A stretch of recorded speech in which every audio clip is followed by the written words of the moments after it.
Bien, buen día a todos. Una vez más nos volvemos a conectar. Después de tener este break, justo hasta antes que nosotros estábamos dialogando y conversando acerca de lo que se presenta en la Primera Guerra Mundial, como una forma de guerra diferente, ¿no? Una guerra, pues, ya no como la que estábamos acostumbrados a ver en tercero, ¿no? Como la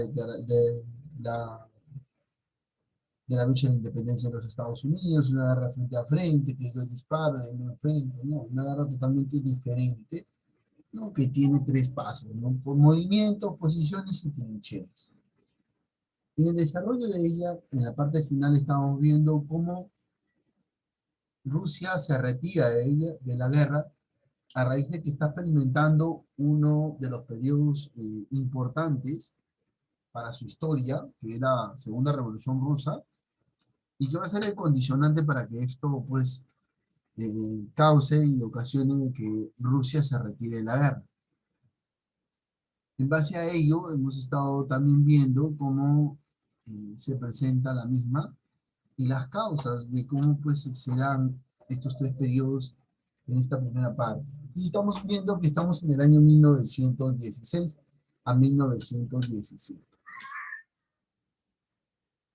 En la parte final de la guerra, en el desenlace, en la resolución de la guerra, va a pasar un hecho importantísimo, ¿no? El abandono de Rusia, ¿no? Tras, eh, como se dice, tras la Revolución Rusa de 1917, Alemania va a poder concentrar todas sus fuerzas en el frente occidental.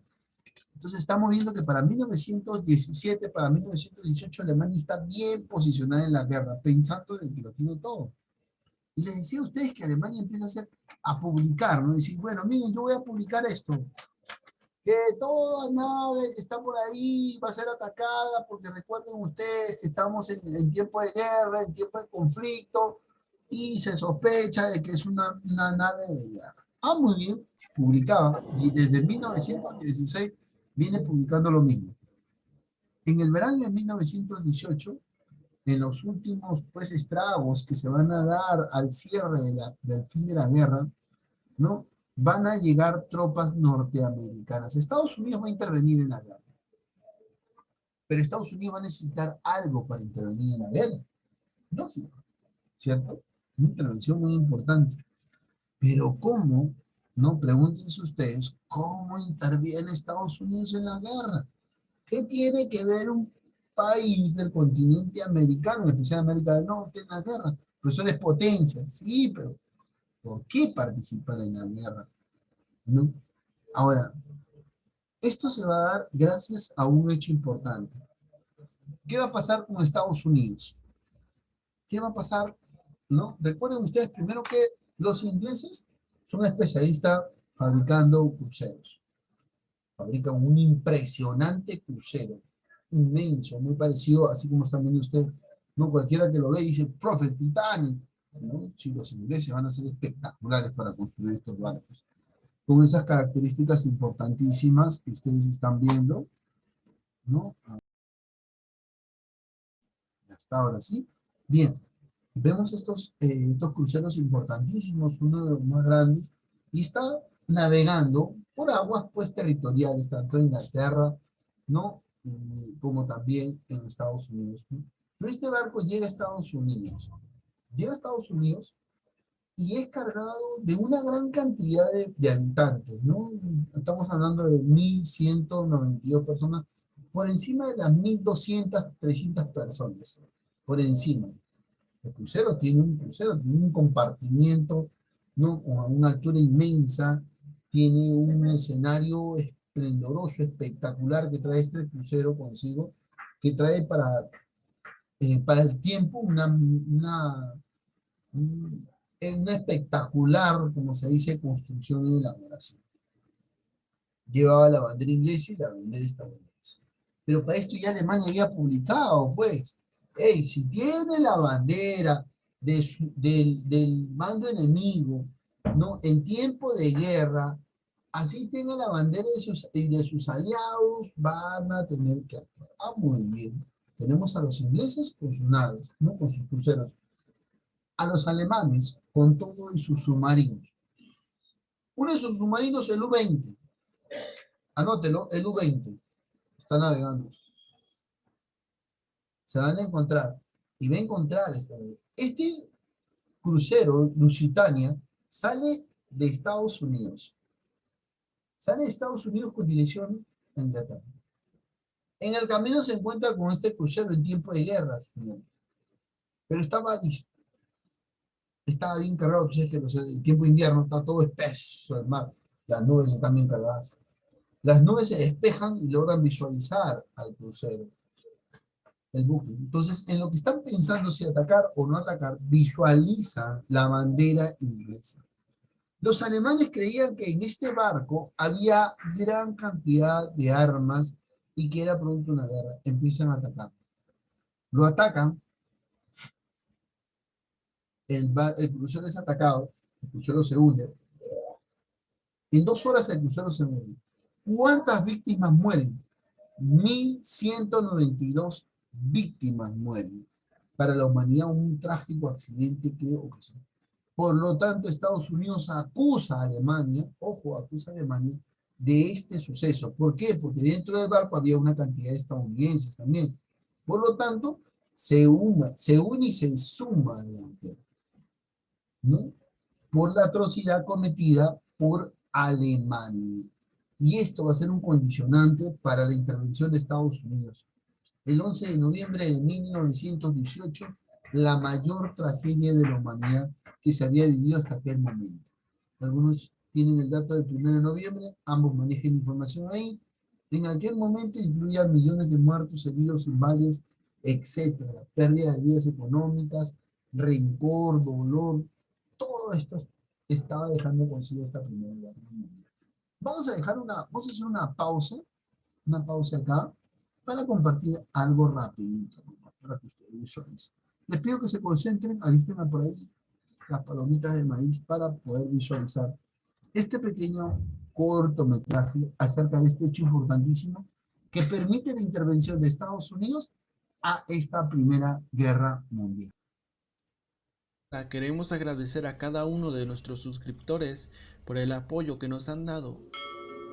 El hundimiento de Lusitania. El Lusitania fue un transatlántico británico diseñado por Leonard Peasket y se construyó en el astillero John Brown and Company de Clydebank, Escocia. Podía desarrollar una velocidad máxima de 26 nudos.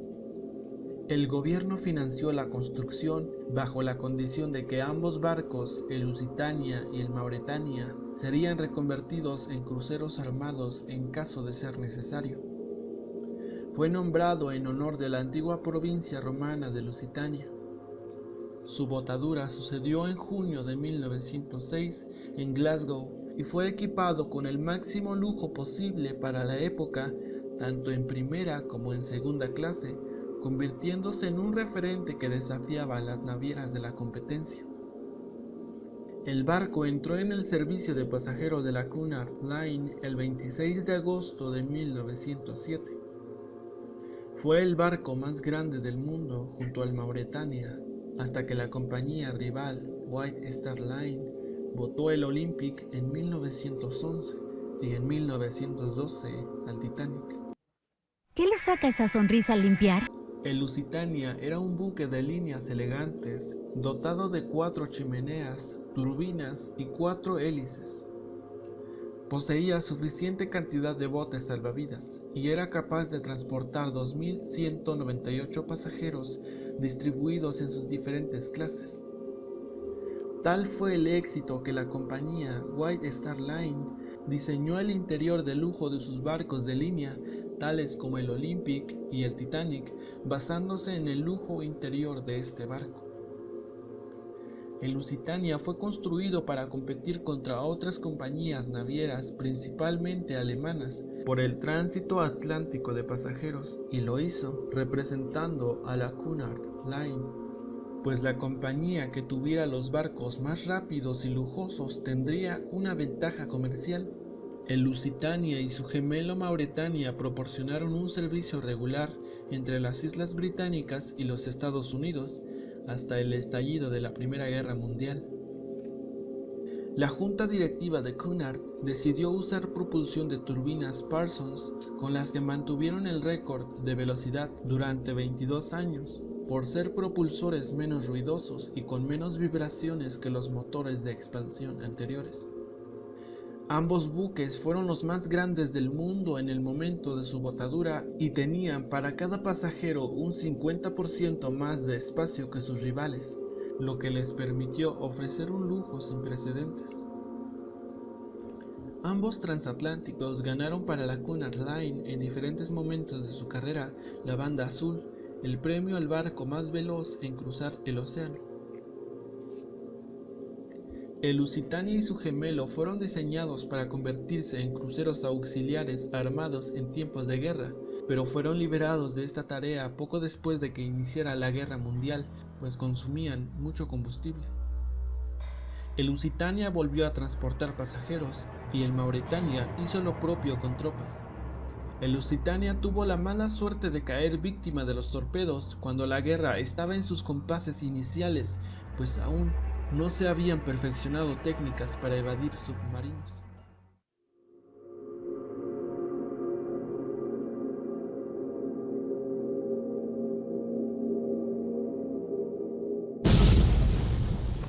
Los dos bandos del conflicto discutieron sobre si el transatlántico era un legítimo objetivo militar, pues además de pasajeros portaba numerosa munición y otros suministros de guerra. Asimismo, se han hecho varios intentos por averiguar cómo se hundió exactamente y la discusión sobre ello continúa en la actualidad. Hundimiento. El 7 de mayo de 1915, el Lusitania fue torpedeado a las 14 horas por el submarino alemán U-20 frente al viejo faro de Old Kinsale, frente a las costas irlandesas al mando del capitán Walter Schroeder. En solo unos minutos se había escolado 25 grados, haciendo que fuese difícil arriar los botes salvavidas. Después de la explosión del torpedo sobre el casco de la nave, se reportó una segunda explosión, la cual no se sabe su causa. El barco se hundió en solo 18 minutos y eso causó la muerte de 1.198 pasajeros, incluidos 100 niños, y solo sobrevivieron 761 personas de las 1.959 personas que iban a bordo.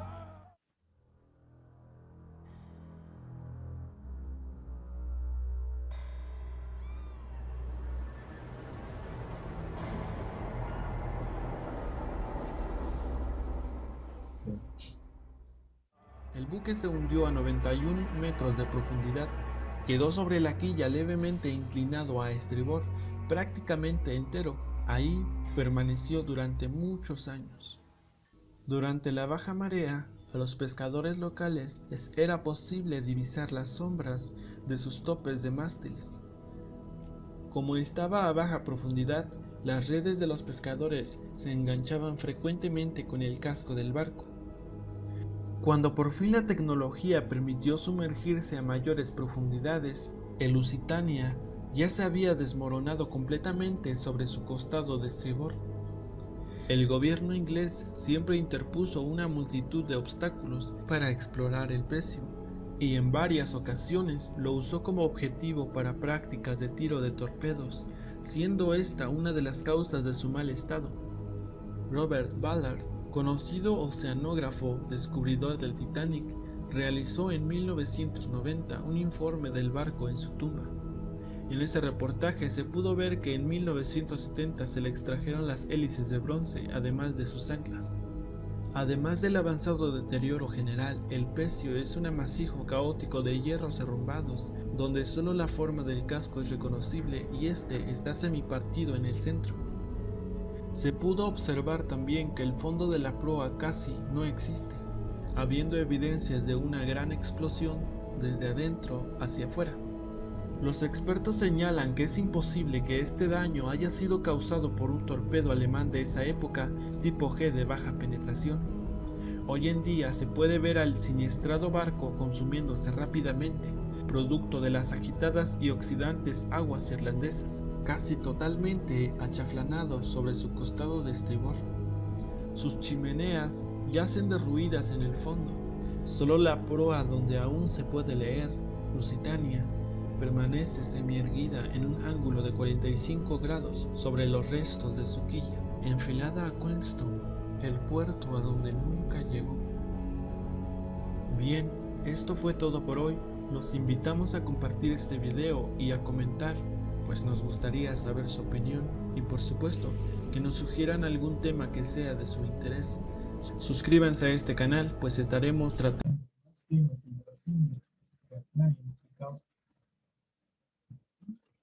¿Qué tal? ¿Cómo les pareció? Interesante, ¿verdad? Interesante toda la trama que trae consigo la participación de los Estados Unidos en esta Primera Guerra Mundial, a raíz de ello. Por eso, pues, el barco irlandés, ¿no? Una cantidad de estadounidenses también ahí salió del puerto de los Estados Unidos. Prácticamente Estados Unidos era aliado con Inglaterra en esta situación y condiciona la participación de los Estados Unidos en esta guerra.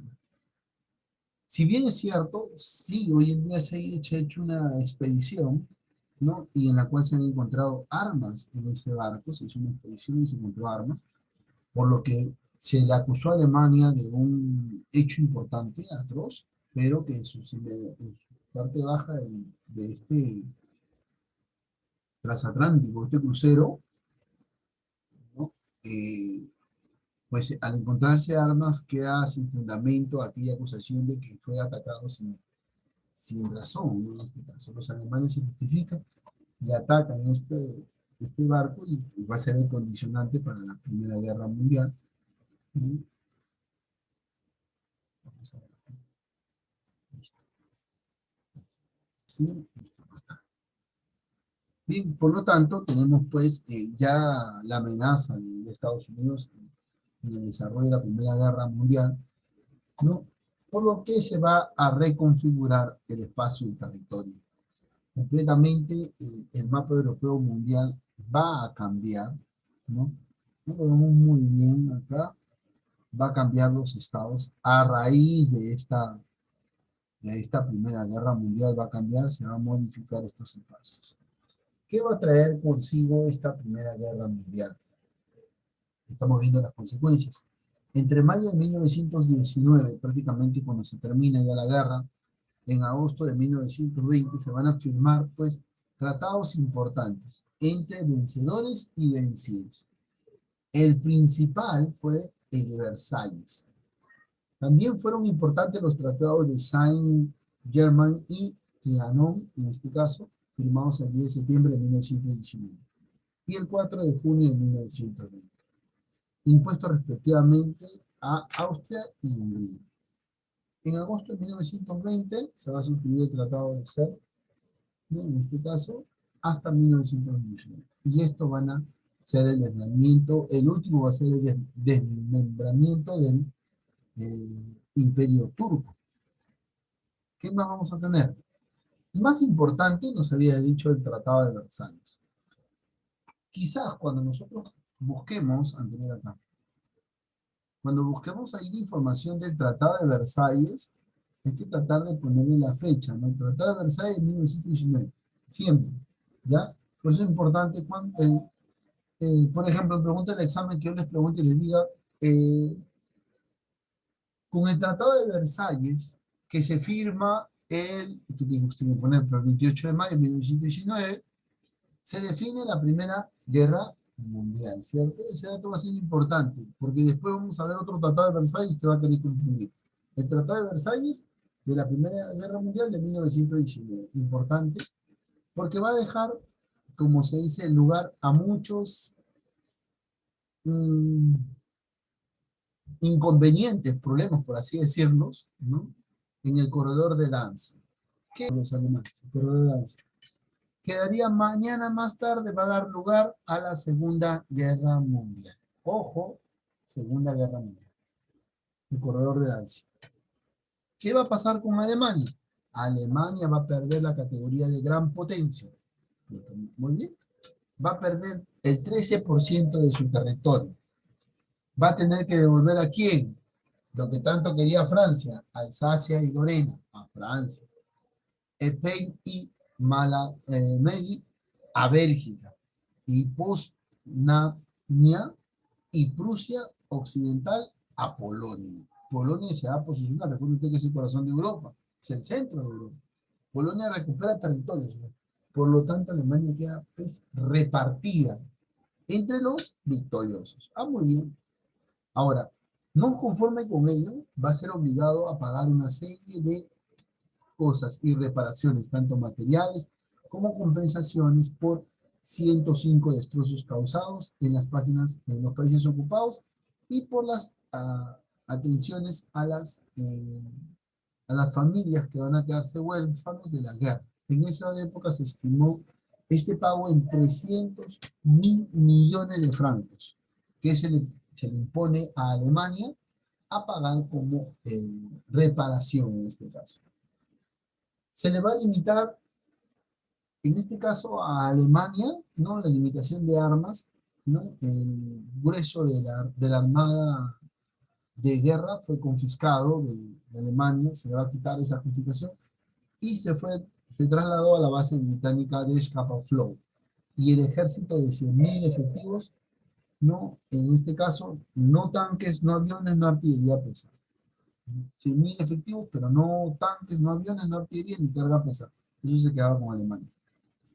Alemania reconoce su responsabilidad por la guerra y todos los daños que ocasionó, en este caso, que trajo consigo, y la agresión de Alemania a la que desencadenó el conflicto. La agresión de Alemania que va a desencadenar el conflicto. La participación de Estados Unidos puntual en la parte final como para darle estocada a Alemania, que prácticamente firmen el fin de esta Primera Guerra Mundial. Durante este periodo, ¿no? Se van a crear, va a haber otras consecuencias. Durante este periodo va a haber otras consecuencias. Es en este periodo que van a surgir instituciones, ¿no? Como van a surgir instituciones, estas instituciones se van a encargar de hacer prevalecer, de hacer respetar, de que se den, que se cumplan los derechos humanos. Es así, ahora sí, se van a presentar la Sociedad de las Naciones Unidas. El promotor va a ser Wilson, promotor de la idea sobre la creación de la Sociedad de las Naciones Unidas. Esta nueva sociedad va a fijar en Ginebra, Suiza, sus principales instituciones, ¿no? Sus principales pedidos, requerimientos para organizar esto. Este consejo va a estar integrado por grandes personajes, grandes secretarios generales, encargados de dirigir netamente a 600 funcionarios que trabajan para la sociedad, no que están bajo su jurisdicción. 600 funcionarios que dependen de aquellos pues, países que mandan a sus miembros y sus representantes. Vamos a ver acá. El objetivo principal de las Naciones Unidas es mantener la paz, sobre lo que busca garantizar protección sobre los pequeños países ante las grandes potencias. Se trataba de crear un nuevo orden internacional basado en el principio de seguridad colectiva. Un punto importante que es necesario que ustedes entiendan, queridos estudiantes, es que esta sociedad de las naciones va a conseguir, ¿no? Con éxito, gran labor social, ayuda, solventar pues pacíficamente en los conflictos, intervenir, ¿no? Posteriores a la guerra. En este caso ya no se suponía que iba a haber una Segunda Guerra Mundial, pero esta se da, ¿no? Por lo tanto, su apoyo en los periodos de 1924 a 1929, ¿no? A todos los países que son, pues, estuvieron involucrados en esta Primera Guerra Mundial, ¿no? También el ingreso de Alemania a la sociedad, ¿no? También en cuanto a la situación internacional, de manera mundial, va a mostrar pues un tiempo en el cual va a pelear y va a querer que se mantenga la paz en esta sociedad. Así se presenta la primera parte, el primer bloque de lo que es la Primera Guerra Mundial, con el surgimiento de otras instituciones, la victoria por parte, ¿no? Del otro bando, Alemania, y Alemania queda repartida, endeudada, ¿no? Con mucha molestia, con mucha incertidumbre, ¿no? De esta Primera Guerra Mundial. Rusia, por otro lado, pues con sus problemas, con su propia revolución rusa, que estamos analizando esto, en este tiempo, en este periodo de historia. Bien, queridos estudiantes, queridos alumnos, hemos llegado pues a la parte en la cual me gustaría escuchar sus preguntas.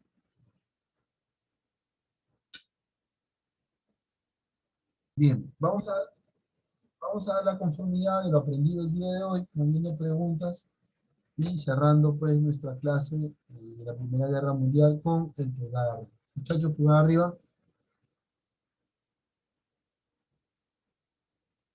Gracias, Nico Francis, gracias, Apolinario, gracias, Cristel, gracias, Yandel. Bien, muchachos, que tengan una bonita tarde, cuídense en casa y bendiciones por ahí a sus padres, ¿sí? Tengan un bonito día.